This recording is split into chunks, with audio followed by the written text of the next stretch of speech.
네, 감사합니다. 오늘 저희가 함께 나누고자 하는 내용의 제목은 사람이 제조한 은혜입니다. 이제 제조라는 말을 좀 썼는데 후득이 사람이 만든 은혜 또는 사람이 주는 은혜 뭐 이런 의미로 썼습니다. 그리고 부제로는 이제 은혜 강박증 뭐 이렇게 이런 내용을 가지고 좀 나누고 싶습니다. 간혹 보면 교회에서 은혜 많이 받았다 이런 말을 이제 종종 듣습니다. 그러면 물론 이제 설교자는 내심으로 매우 흡족해 하는 게 보통입니다. 내 설교를 듣고 누군가에게 도움이 됐다, 은혜가 됐다, 그러면 당연히 좋은 일이죠. 그럼 과연 은혜란 무엇일까요? 만일 누군가 설교를 아주 잘해서 신도들이 은혜를 많이 받는다면 그건 하나님께서 주시는 은혜일까요? 아니면 사람이 주는 은혜일까요?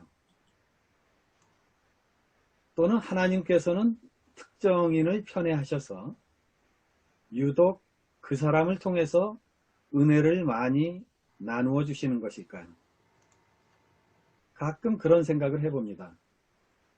그래서 현대 교회의 성패는 설교자에게 달려있다 하는 말이 나올 정도로 이 대부분의 교회는 설교를 중시하고 있습니다.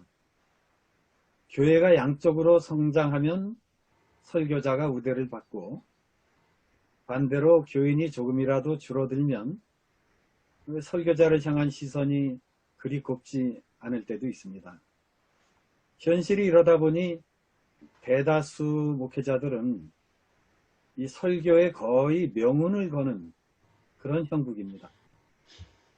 그래서 때로는 온갖 좋다는 설교집을 뒤지기도 하고요.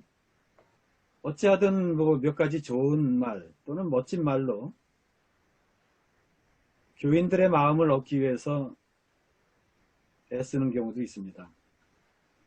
그러다 보면 목회는 갈수록 잡다한 지식을 나열하게 되기도 하고 그 과정에서 순수한 활력을 잃기도 합니다. 심지어 처음엔 순수하게 하나님의 은혜를 찾아다니던 그런 분들조차 나중에 보면 그 소위 말하는 그 은혜 갈급증, 은혜 강박증 또는 설교 갈급증 이런 증상에 걸려서 왠지 설교를 안 들으면 조금 불안하고 어떤 집회를 안 따라다니면 왠지 좀 불안하고 이제 이런 상황이 되는 것이죠. 그러다 보면 이제 좀 듣기 좋은 설교, 은혜가 되는 설교, 감동을 주는 설교 또는 달콤한 설교 이런 것을 따라다니게 되기도 합니다.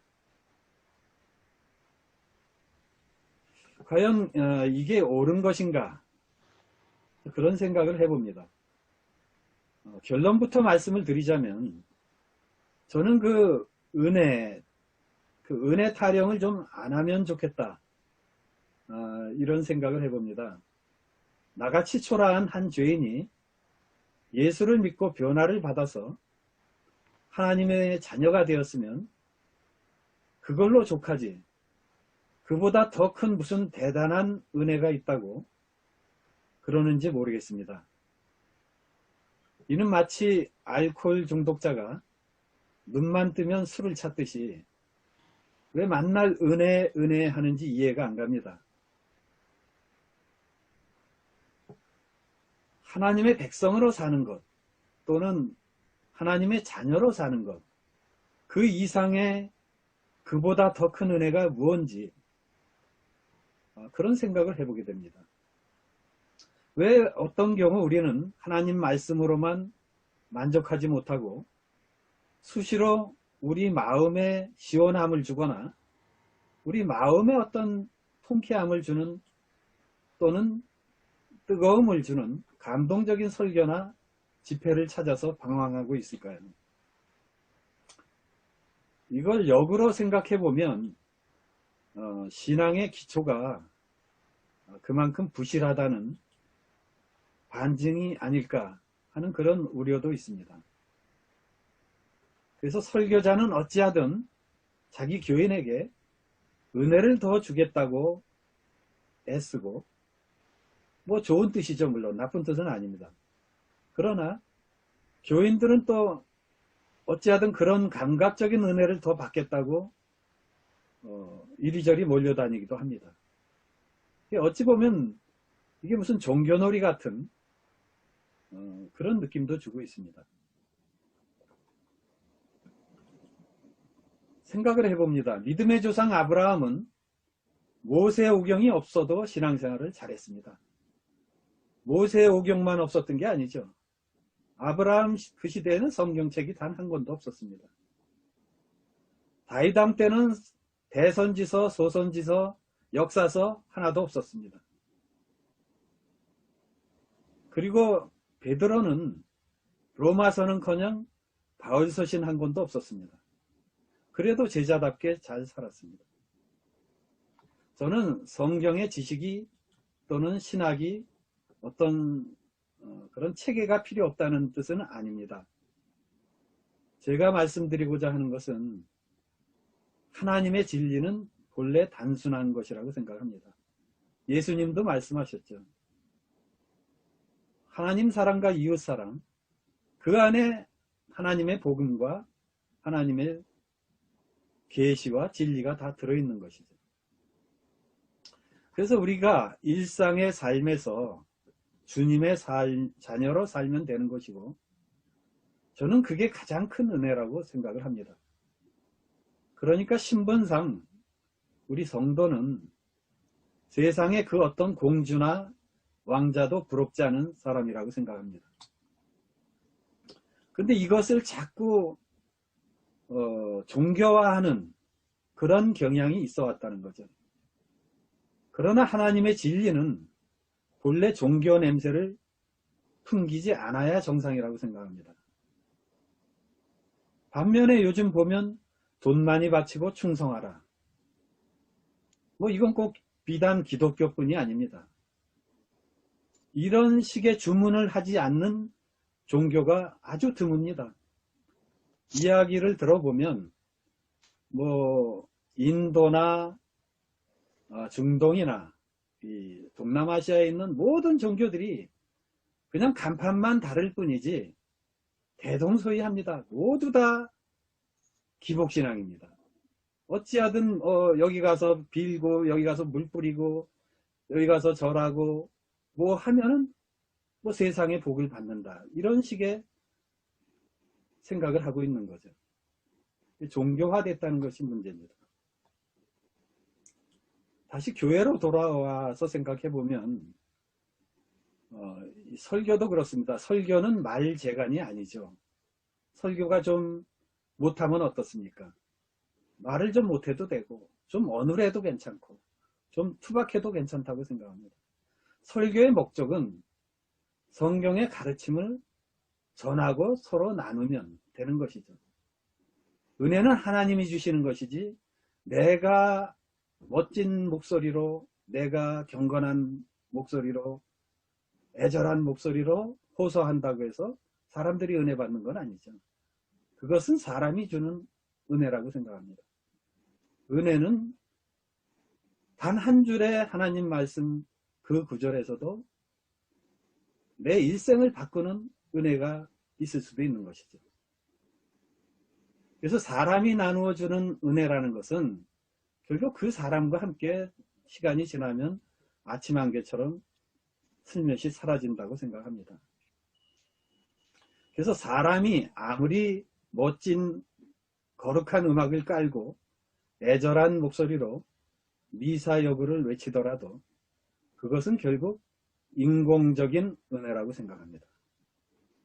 이는 마치 인공조미료가 천연조미료와 기능은 비슷할지 몰라도 그 질이 완전히 다른 것과 마찬가지라고 생각합니다. 인공조미료도 당장은 맛이 있지만 그게 장기적으로는 사람의 몸을 해롭게 할 수도 있는 것이죠. 물론 저는 사람을 통해서 하나님이 은혜를 주실 수 있다는 사실도 잘 압니다. 그것을 부인하는 것은 아닙니다. 그러나 우리는 구분을 분명히 해야 된다고 생각합니다. 사람을 통해서 주시는 은혜와 사람이 만든 또는 사람이 주는 은혜는 전혀 다른 것이라고 생각합니다. 이것이 혼동되면 우리가 흔히 일부 그 소위 브랜드 교회라는 데서 보는 것처럼 어떤 설교자는 마치 자기가 은혜를 나누어주는, 자기가 설교를 잘해서 은혜를 나누어주는 무슨 영적 대리점이라도 된 듯 그렇게 우쭐하는 경우가 있습니다. 참으로 위험한 발상이라고 생각합니다. 이 한국교회는 사람이 인위적으로 포장한 은혜, 이 인공은혜에 너무 길들여 있지 않나, 그런 깊은 자성이 필요하다고 봅니다. 그래서 기도원 집회 따라다니고 교회 집회 부흥에 따라다니고 이것이 좋은 목적이고 순수하게 되면 좋지만 잘못하면 사람의 말을 따라다니는 그런 것은 조심해야 된다, 그렇게 생각합니다. 왜 한 교회에 1000명, 5000명, 10,000명, 20,000명이 모일까요? 그 교회의 시스템이 좋아서 가는 분들도 있겠지만 대부분의 경우는 설교자를 따라서 간 게 아닌가, 개인적으로는 그런 생각을 해봅니다. 그러나 하나님의 은혜와 하나님의 복음은 사실 그런 거하고 관계가 없죠.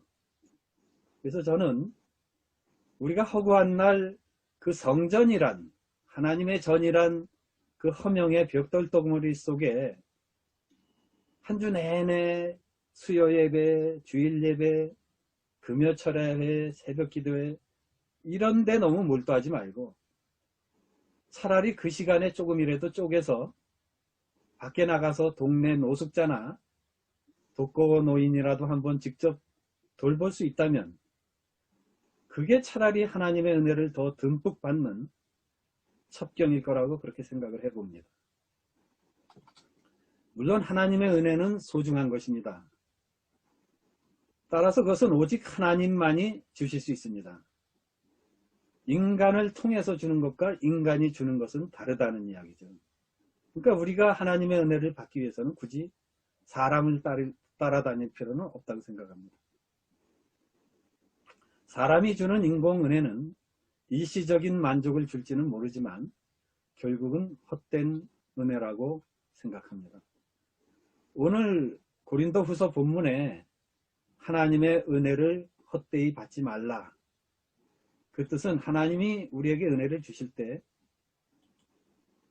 일부는 헛된 은혜를 구해서 받는 경우도 있고, 하나님은 은혜를 제대로 주셨는데 우리가 그 은혜대로 그 은혜에 합당한 삶을 실천하지 못하고 누리지 못하고 있는 경우도 있기 때문에 그에 대한 주신 경고라고 생각을 해봅니다. 오늘 여기까지 말씀을 나누겠습니다. 경청해 주셔서 감사드립니다. 같이 기도하겠습니다.